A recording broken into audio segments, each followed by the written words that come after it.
Hello बच्चों, welcome to your channel RK tutorial, जहां हम लोग फिर से बहुत इंटरेस्टिंग वीडियो के साथ आ चुके हैं। जैसा कि आप देख पा रहे हो, आज का टॉपिक है एयर। जी हाँ, एयर बहुत इंटरेस्टिंग टॉपिक है और मैं ये दावे के साथ कहता हूँ कि वीडियो पूरा देखने के बाद, वीडियो को पूरा कंप्लीट करने के बाद आपके मन में एयर को लेकर के कोई भी कंफ्यूजन, कोई भी डाउट नहीं रहेगा। इतने सिंपल तरीके से आज हम इस टॉपिक को डिस्कस करेंगे कि आप चाह करके भी भूल नहीं पाओगे। तो बने रहिए हमारे वीडियो के साथ, वीडियो को स्किप नहीं करना है। चैनल में नए हो तो हमारे चैनल आरके ट्यूटोरियल को सब्सक्राइब कर लीजिए ताकि हमारे वीडियोस आपके पास आते रहे। तो सबसे पहले हम लोग स्टार्टिंग करेंगे कि आज हम लोग बात क्या करने वाले हैं। What are the topics we need to discuss today. आज हम लोग बात करेंगे डेफिनेशन ऑफ एटमॉस्फेयर। एटमॉस्फेयर के बारे में बात करेंगे कि atmosphere is a composition of gases. बहुत सारे गैसेस को मिलाकर के एटमॉस्फेयर बनाया जाता है। तो एटमॉस्फेयर के बारे में A to Z पूरा डेफिनेशन पता करेंगे। दूसरा टॉपिक होगा कॉम्पोजिशन ऑफ एटमॉस्फेयर। जैसा कि आपको बताया गया पहले भी कि atmosphere is a composition of many gases. बहुत सारे गैसेस से मिला करके एटमॉस्फेयर बना है। तो उसका कॉम्पोजिशन पता करेंगे विथ परसेंटेज कि कौन से गैसेस कितने मात्रा में मौजूद है। तीसरा है structure of atmosphere. Structure of atmosphere, हमारा एटमॉस्फेयर जो है वो अलग अलग लेयर्स में डिवाइडेड है। तो एक एक करके सारे लेयर्स के बारे में हम लोग जानकारी, डिटेल जानकारी पता करेंगे। पांचों लेयर कौन कौन से हैं? ट्रोपोस्फेयर, स्ट्रेटोस्फेयर, मेसोस्फेयर, थर्मोस्फेयर और एक्सोस्फेयर। ये पांचों लेयर के बारे में डिटेलिंग से, अच्छे से, सिंपल तरीके में आज हम लोग जानने वाले हैं। तो वीडियो में बने रहिए। चलिए शुरू करते हैं। सबसे पहले डेफिनेशन ऑफ एटमॉस्फेयर के बारे में कि आखिरकार एटमॉस्फेयर होता क्या है। What is the definition of atmosphere. तो आइए मेरे साथ देखिए, पेन पेंसिल निकाल लीजिए और फटाफट नोट डाउन करना शुरू कर दीजिए। Our earth is surrounded by huge blanket of air called the atmosphere. हमारा जो पृथ्वी है ना, जैसे हम लोग चादर लपेट करके बैठ जाते हैं, ठीक उसी प्रकार हमारा पृथ्वी भी एक चादर लपेटे बैठा है। और वो चादर किस चीज का है?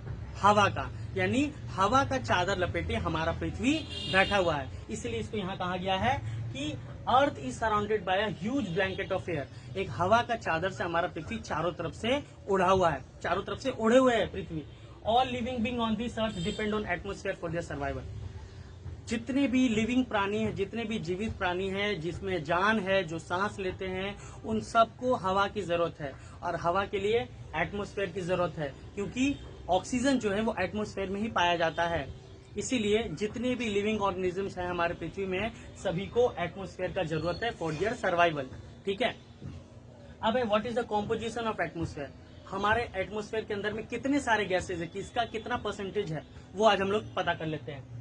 Air is a mixture of gases. आपको पहले ही पता है, पहले ही बता दिया जा चुका है कि air is a mixture of gases. हवा जो है बहुत सारे गैसेस का मिक्सचर है। Nitrogen and oxygen are the two major gases.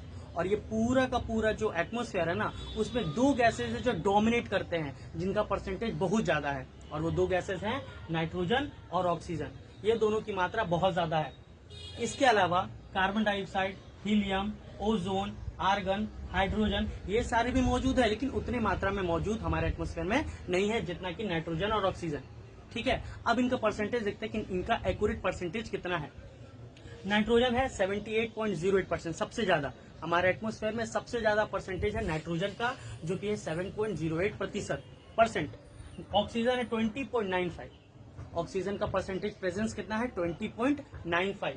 Argon 0.93, carbon dioxide 0.036, helium 0.005, hydrogen 0.005 और ज़ेनन 0.00009।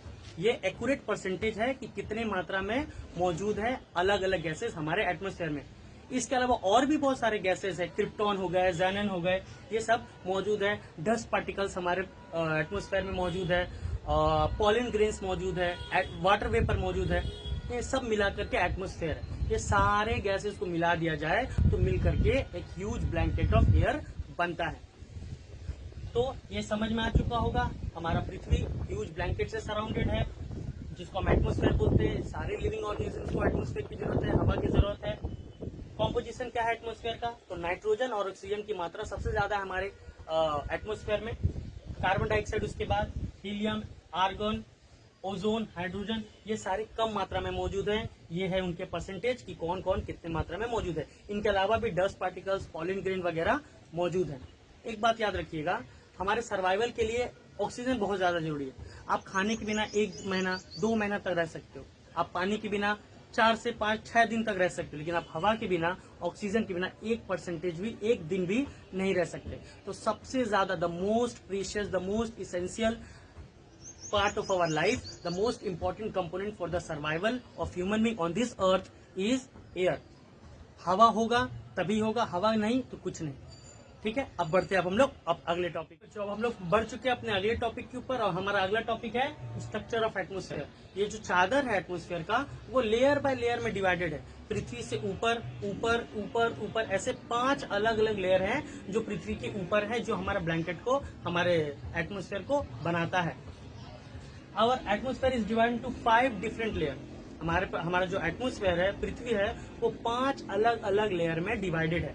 पांचों के नाम कुछ इस प्रकार है। पृथ्वी से ऊपर, पृथ्वी से जैसे जैसे ऊपर जाएंगे उस क्रम में, उस ऑर्डर में है।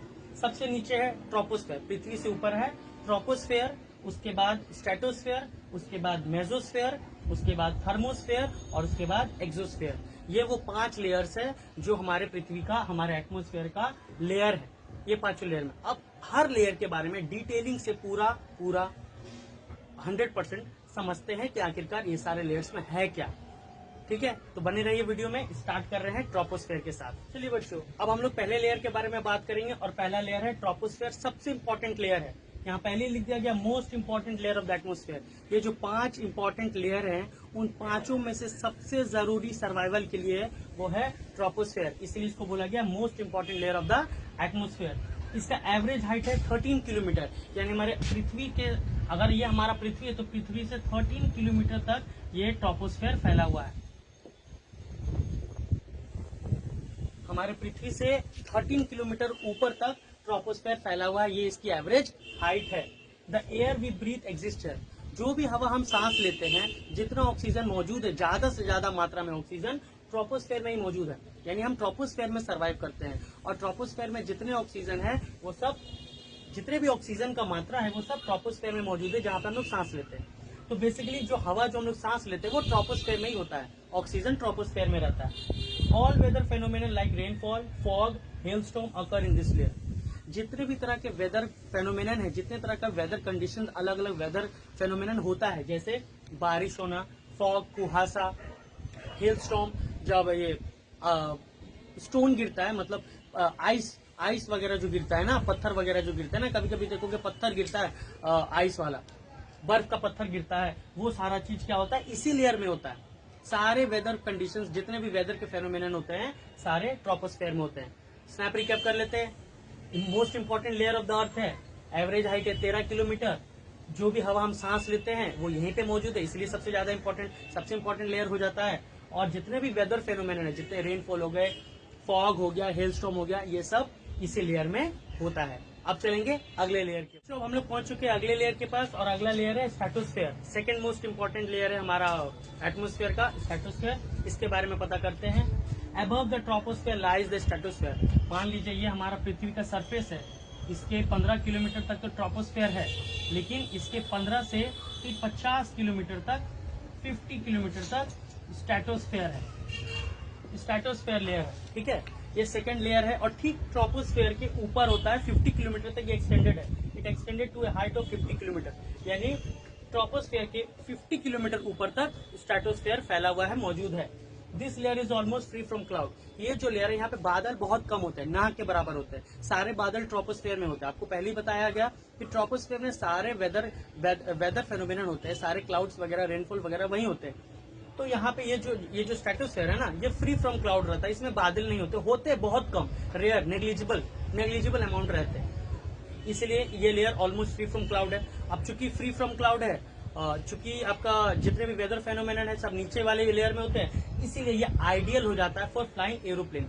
जितने भी एरोप्लेन वगैरह होते हैं ना, सारे इस लेयर में ही उड़ते हैं, स्ट्रेटोस्फेयर में उड़ते हैं। जब हम प्लेन में बैठते हैं तो हम नीचे देखते हैं तो क्या देखते हैं, सिर्फ बादल ही बादल नीचे छाया हुआ रहता है, पहाड़ के जैसा लगता है। क्यों लगता है? क्योंकि नीचे ट्रोपोस्फेयर होता है, सारे वेदर कंडीशंस, सारे क्लाउड्स वगैरह वहीं पे होते हैं। और प्लेन जो होता है स्ट्रेटोस्फेयर में फ्लाई करता है, क्योंकि आइडियल कंडीशन है, ये फ्री फ्रॉम क्लाउड रहता है, free from any weather phenomenon होता है।